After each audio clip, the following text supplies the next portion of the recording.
Friends, स्वागत है हमारे यूट्यूब चैनल पे आप सभी का। सो फ्रेंड्स, शारदीय नवरात्रि 2023 नवरात्रि पर ऐसे करें कन्या पूजन और सही जाने सही तारीख और सही मुहूर्त। तो कब है कन्या पूजन? 2023 नवरात्रि में कन्या पूजन कुछ लोग दुर्गा अष्टमी के दिन तो वही कुछ लोग महानवमी के दिन करते हैं। तो आप अपनी सुविधा और मान्यता के अनुसार इस दिन शारदीय नवरात्रि में कन्या पूजन 22 अक्टूबर को दुर्गा अष्टमी या 23 अक्टूबर को महानवमी के दिन कर सकते हैं। तो वीडियो में बने रहें। कन्या पूजन करते वक्त इन बातों का आप जरूर ध्यान रखें।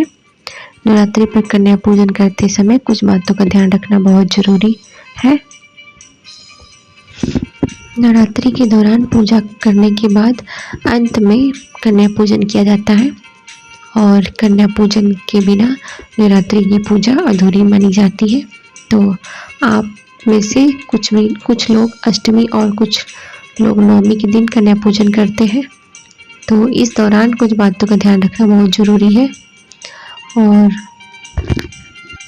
तो सबसे पहले है आपको कन्या पूजन में कितनी कन्याएं होनी चाहिए।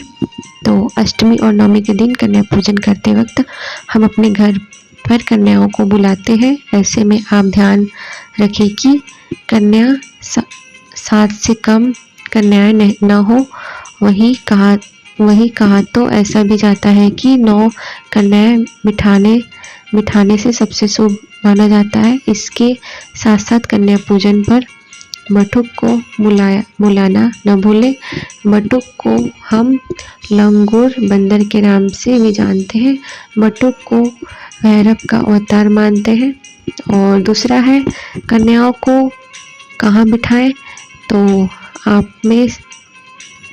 आपने यह तो जान लिया है कि कितनी कन्या की पूजन करनी है। अब सवाल है कि कन्याओं को कहाँ बैठाएं। तो बता दें कि कन्याओं को किसी चादर या साफ कपड़ा बिछाकर बिठाना चाहिए। जैसे हम पूजा करते हैं वैसे फर्श पर नहीं बैठाते। ठीक उसी तरह कन्याओं को बिठाना अशुभ माना जाता है।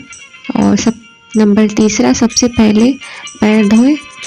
कन्या के पैर जरूर धोने चाहिए। इसके लिए आप किसी बर्तन में उतने पैर रखकर पानी में से धोएं और फिर किसी कपड़े से साफ करें। और तीसरा हो गया। चौथा है कलावा और तिलक जरूर करें।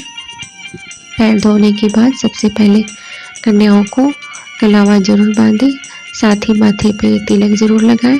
तिलक लगाने वक्त चावल का दाना कन्याओं के माथे पे जरूर लगाएं। और नंबर 5, पूरी हलवा ही नहीं इन चीज़ों का भोग लगाएं। आमतौर पर कन्या पूजन करते वक्त हम पूरी हलवा और चने का भोग लगाते हैं। आप इसके अलावा और भी कई चीज़ों को प्रसाद के रूप में बना सकते हैं, जैसे खीर, मालपुआ और आलूआ, सीताफल की सब्जी। और नंबर 6 है 1 रुपये बढ़ाकर दे। कन्या पूजन करते वक्त हम सभी अपनी श्रद्धा से कन्याओं को पैसा देते हैं। ऐसे में आप 1 रुपये बढ़ाकर देने की कोशिश करें। जैसे 10 रुपये ना देकर 11 रुपये दे और कुछ गिफ्ट जरूर दे। साथ में कन्या पूजन को सफल करने के लिए कन्याओं को खुश रखना बहुत ज़रूरी है। ऐसे में आप कन्या को कुछ ऐसा गिफ्ट जरूर दें जिससे उनके चेहरे पर खुशी आ जाए। और आप गिफ्ट में हेयर बैंड और पढ़ाई लिखाई से जुड़ी कोई भी चीज़ उन्हें गिफ्ट में दे सकते हैं।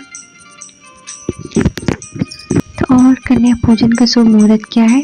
इसके बाद नवरात्रि का आह्वान करें और फिर कन्या पूजन करें। दुर्गा अष्टमी के दिन सर्वार्थ सिद्धि योग सुबह 6:26 से शाम 6:44 तक है। ऐसे में आप 22 अक्टूबर को सुबह 6:26 से कन्या पूजन कर सकते हैं।